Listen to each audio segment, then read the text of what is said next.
Ketika Rasulullah membuat undang-undang Madinah ini dan mengawalinya dengan Bismillahirrahmanirrahim, ya mereka tidak menolak.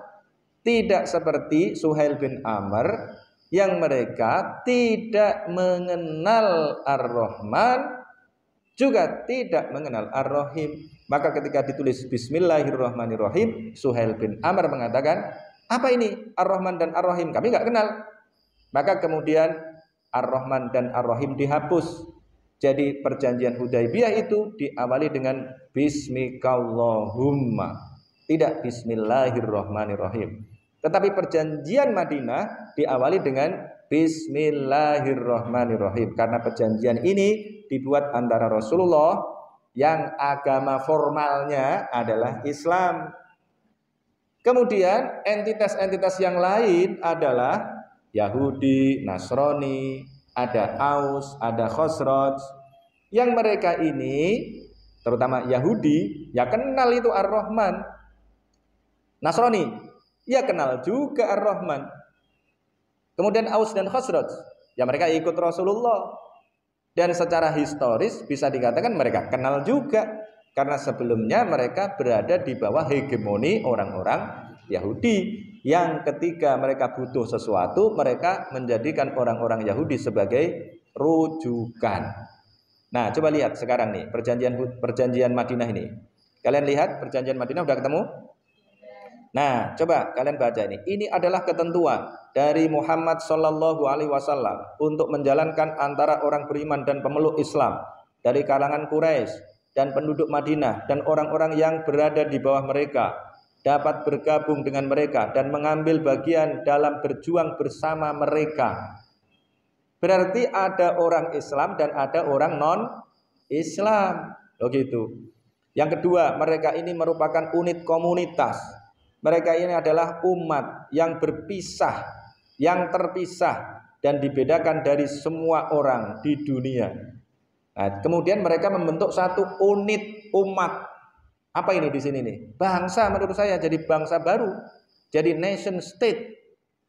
Jadi seperti di Indonesia ada berbagai keberagaman sara yang ada di Indonesia, kemudian diikat menjadi satu dengan persatuan Indonesia yang kemudian menjadi bangsa yang satu, ummatan wahidah. Berarti umat di situ terdiri atas berbagai macam entitas. Paham nggak? Ada Yahudi, ada Nasroninya, ada yang lain-lainnya, tetapi kemudian menjadi umat yang satu. Jadi umat apa di situ? Ya umat Madinah berarti jadinya. Paham? Nih coba poin yang kedua. Mereka ini merupakan unit komunitas. Jadi orang-orang yang berbeda-beda tadi itu, orang Quraisy, kemudian penduduk Madinah dan lain-lain tadi itu yang ada di poin pertama, yang bergabung menjadi satu, kemudian menjadi unit komunitas. Namanya ummatan wahidah. Begitu. Walaupun mereka berbeda-beda, tapi mereka mempersatukan diri mereka menjadi ummatan wahidah. Mereka menjadi umat yang satu, yang berbeda dari umat di seluruh dunia. Paham ini? Ya, paham ya? Nih, coba lihat nih sekarang yang pertama. Para muhajirin dari Quraisy akan bertanggung jawab untuk lingkungan mereka sendiri dan akan membayar uang darah mereka secara gotong royong dan seterusnya. Ini poin keempat. Dan Bani Auf bertanggung jawab atas bangsal mereka sendiri dan membayar uang darah mereka secara gotong royong, dan setiap kelompok harus menjamin pembebasan tawanannya sendiri dengan membayar tebusan dari diri mereka sendiri, sehingga hubungan antara orang-orang yang beriman menjadi sesuai dengan prinsip kebaikan dan keadilan.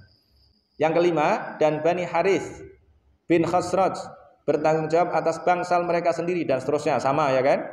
Kemudian Bani Sa'idah, kemudian Bani Jusam, Bani Najjar, Bani Amr bin Auf, Bani Nabit, Bani Aus, mana lagi? Dan seterusnya, banyak sekali. Itu berarti mereka adalah umat yang berbeda-beda, politik yang berbeda. Kemudian jadi entitas politik yang besar. Seperti Indonesia ini terdiri atas kepentingan masing-masing, tapi kemudian mereka mempersatukan diri menjadi Indonesia. Kemudian nih ada partai-partai politik. Partai politik itu kan berbeda-beda, tapi kemudian menjalin persatuan. Kira-kira begitu. Tapi yang paling pas ya tadi entitas-entitas yang beragam syarat tadi kemudian menggabungkan diri menjadi bangsa yang satu. Di Madinah juga begitu, terjadi entitas politik yang kemudian menggabungkan diri menjadi ummatan wahidah. Begitu. Paham ya? Nah, pertanyaannya tadi, kalau ada intervensi gimana? Nih loh, kalau ada intervensi dari luar, kan ada entitas lain tuh.